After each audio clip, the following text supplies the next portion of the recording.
So we're out here in Orlando. It's hot, it's humid, and it was raining like an hour ago. That's what it does out here in Orlando. I always like the track. They've already changed the layout on us once, so I think we're running last year's configuration, which I like. It's a good track, so kind of looking forward to running the car and seeing how this event goes. After the last round, we felt like we were making good traction. The engine package is running really good. The new precision turbo and gate setup, better response and better power and better torque than I had last year. And it just overall sounds better. So aside from running better, it's sounding good. I always like that. We were making lots of smoke. So we've already done a lot of maintenance between the last event and now, but there's always more work to do since they changed track configurations on us. We're now going back over the car and dialing in the setup to last year's notes.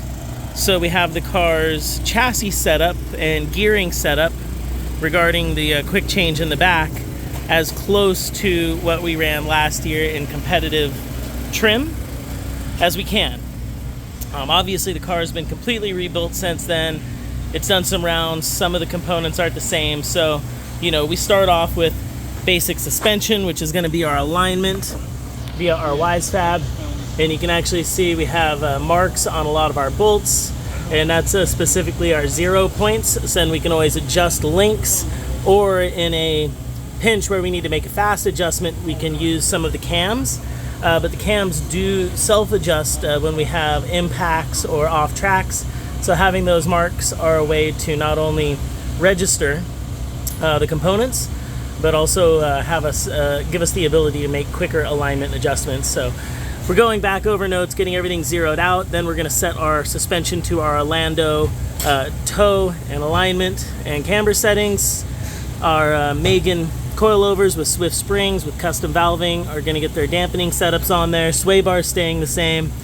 And the winner's quick change is going to get the gearing for this track. But it seems like we've been consistently running a little bit higher rear wheel speed than we have in years past.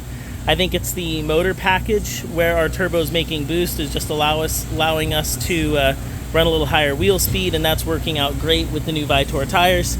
You can actually see some of the tire in here from the last round. That's just our tire snow. It's interesting with 1,000 horsepower, really low tire pressures. I mean, these still are DOT tires that we all run out here, but we're not necessarily doing the typical burnout anymore. We're actually grinding and melting the tire off of the tire and into the ground. And so not only do we get this awesome tire snow particulate debris that builds up really fast, that was from the crash. We also, when you look at the tracks we run on, we're laying really thick rubber patches down, similar to drag cars, like their launch box, their burnout box. The WP Pro stuff on the back survived. You can see there was a little bit of the tire scuffing. We should paint over that from our impact at Long Beach. And we actually had cleaned all this front wheel well up, and that little bit of scuffing was from the last round in Atlanta, so we're still actually making some adjustments in alignment to clear that. And that can have a lot to do with caster, which we actually were making caster changes at Atlanta, and we actually were able to get the car to transition faster, basically from angle to angle with those caster adjustments. So a little more aggressive setup than we've had maybe in years past. And I think that has to do with a combination of things. The tires being a good tire this year, and the engine and drivetrain package being a good package as well. And then obviously the new steering wheel. Just, this is my office, so this is actually really important to me. Not only am I looking at it all the time, but it's got to feel good. And so I'm really happy to have a new wheel.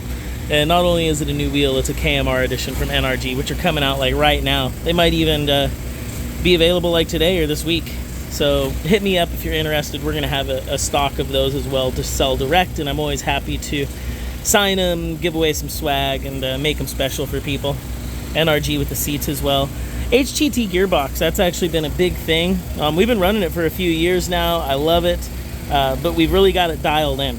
The combination of the rotary engine power band matched with the 5-speed sequential, working with the quick change rear end, is now a really nice package to drive. I can always find the power band that I'm looking for in competition, as where it used to seem like I was struggling to find the right power band. But you know, that has a lot to do with the engine combination as well, where we've been able to create a broader power band that's not such a peak. And it's one of the reasons why I run an aggressive street port in this Formula Drift car versus a bridge port or a semi-peripheral or things like that. So you know, maybe I could cover that in one of the future videos. I could talk about the porting in this engine and how we got there.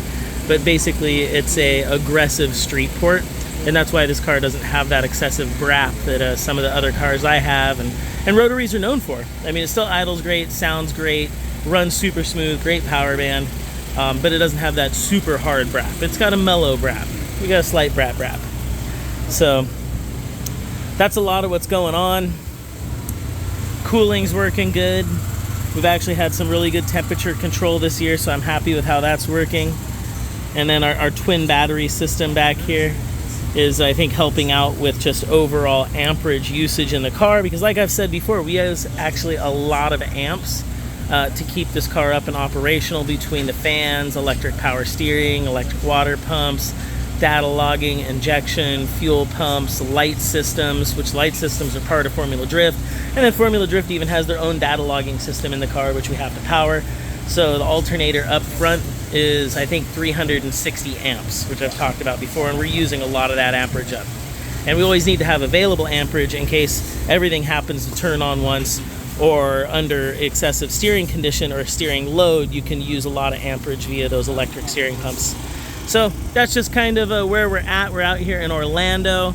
Always happy to give updates on what the team's doing. We're making progress at the shop. We've got some great projects coming up.